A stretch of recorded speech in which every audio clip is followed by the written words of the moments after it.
Hello, I'm Will Smith. Welcome back to Citizens Forum. Today is May 22nd, and my guest today is Nick Poeta. Nick is a permaculturist. His company is called Edible Landscape Designs, and he's right here in Victoria. And he's also what are you with Growing Young Farmers? You are on the board of Growing Young Farmers, serving as the Director of Operations. Director of Operations, right. So Nick's been with Growing Young Farmers. In fact, I think that was one of the first things that I met you in. But anyway, I want to talk to Nick today because I think that we need to ignore what our politicians are doing at the highest level because they're not paying attention to just our basic needs. One of our basic needs is to eat good food and to know our neighbors so that we can get along with them. And I want to mention that because, I mean, it seems to me that in our neighborhoods right now, we are so focused on our own lives that we isolate. I know living in an apartment building, the neighbors go like that, at least figuratively. When they see you, they don't want to look at you. And we need to open up though, because we've got some problems that have to be addressed by neighborhoods instead of just individuals.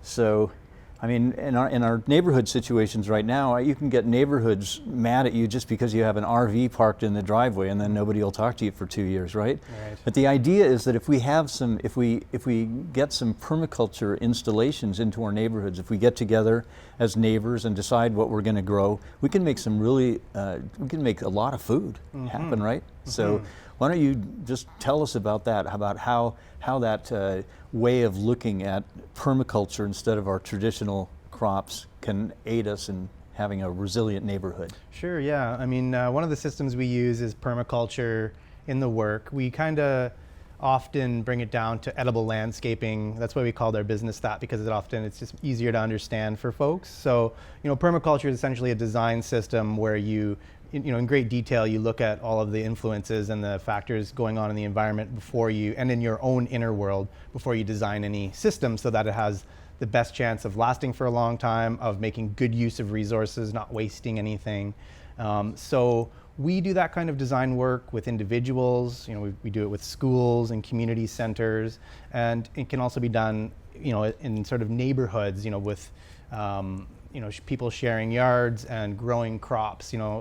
Sometimes, a neighbor, I'm going to specialize in growing tomatoes and garlic, and another neighbor is going to grow potatoes and onions. And so, it doesn't have to be a community garden per se, because sometimes there's, people can wait months or years sometimes to get a community garden going, an actual plot.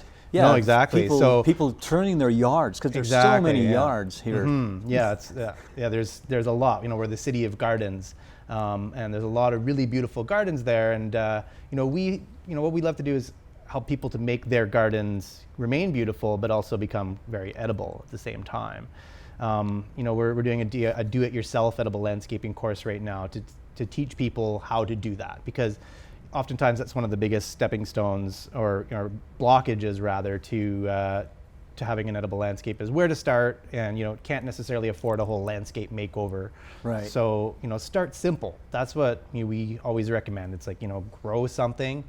Grow a lot of something and then share it with your neighbors. Encourage them to grow as well. But one of the things about permaculture that I've heard, for example, I have a friend in Costa Rica who's built a huge 1,000 square meter garden. That's pretty big. And he says that, I'm sorry, is it 1,000? 100 square meters. It's still pretty big. Still big, yeah. And his goal is to set it up so that it's so efficient that even when he's in his 80s, he can just go out there and putz around and harvest things. So he's got it set up, it's planned. He took a long time to plan it out, and the tomatoes are growing everywhere. They're interspersed with other crops, other plants, so that they don't get worms. I guess he told me that they have fewer worms when they're spread out. And there's companion planting, all these things that we can do that we know about now, that is not the same as just digging up the ground and putting a bunch of seeds in and then harvesting it, and you've damaged the soil more than anything else. Right? So talk about that, how that works. Absolutely.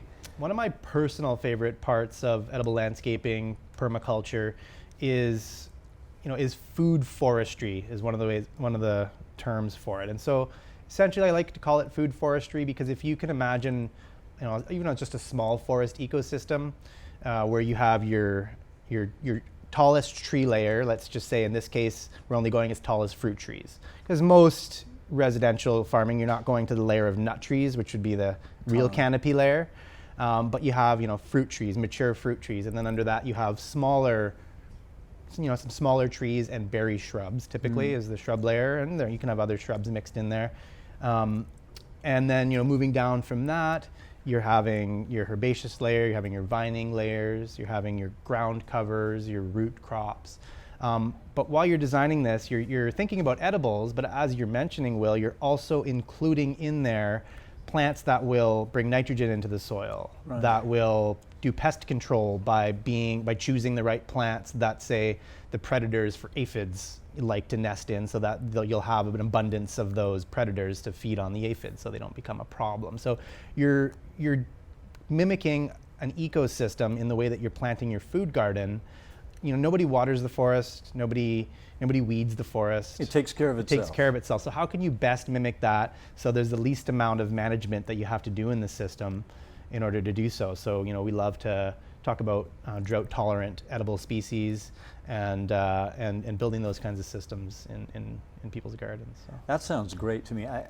One of the tragedies of our time, I came from a family where on both sides, my mother's side and my father's side, we had family gardens. And I can remember my grandmother saying, "Willie, run out and get some chives." And that was always something. And I can remember, there was a lot of emphasis on that in the stores. I used to sell seeds when I was a kid. I'd go out around the neighborhood and sell people seeds.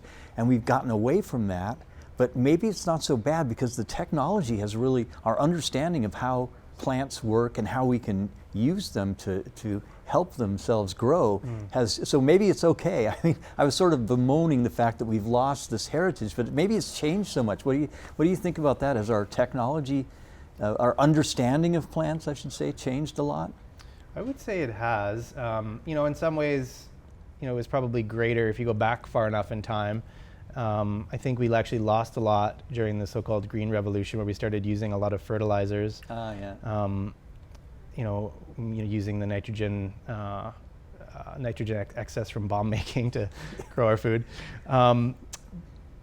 But now there is quite a renaissance of awareness of how to grow plants, and particularly how to care for soil and water. But we used to think it would take hundreds of years to regenerate a couple of inches of topsoil, but now we have people doing it on, whether it's from ranch lands or food forests, but people are rebuilding soil at quite a rapid rate. And I didn't prepare the numbers for this, but there is quite a case for if the world's farming were to switch to largely perennial farming. So if we went shifted kind of growing more perennial staple crops, like using various types of nuts as flowers instead of just growing wheat as a crop. You keep tilling the soil, and you're always burning up all that carbon. So I won't get too into that, but there's actually a huge role that farming can play in carbon sequestration as well. Quite massive. And people talk about animal farming as being very wasteful, but the reality is right now, on the whole, for most large-scale commercial farming, and it does seem to be changing in some senses, but still most large-scale, it's more akin to mining. We're mining the soil. We're not really farming anymore. Okay. It's we're putting in inputs and taking out outputs, but we're not really doing it properly, and so we're just constantly putting out nitrogen into the ocean, causing ocean problems, and we're spitting out carbon into the atmosphere, and we're not putting any back into the soil. So it's going to cause food security problems too down the road, and also issues with climate resiliency and not being able to withstand our changing climate. Well, how much of our food could we grow? I'm thinking, there are some really friendly things about being more self-sufficient or creating a more resilient neighborhood. For one thing, you can have chickens here, and so we can have some chickens that will contribute to the little ecosystem that we have. There's a lot of fun things you can do. And how about aquaculture? Can you do that, or is that not feasible at that scale, at a neighborhood scale? You can do, as long as you don't need a huge amount of space to do it. There was a fella who did it in town. He had probably a couple hundred square feet of surface area at most. Probably a meter or 2.5 meters deep. So you don't need a lot of area if you want a fun DIY project. You can absolutely do that.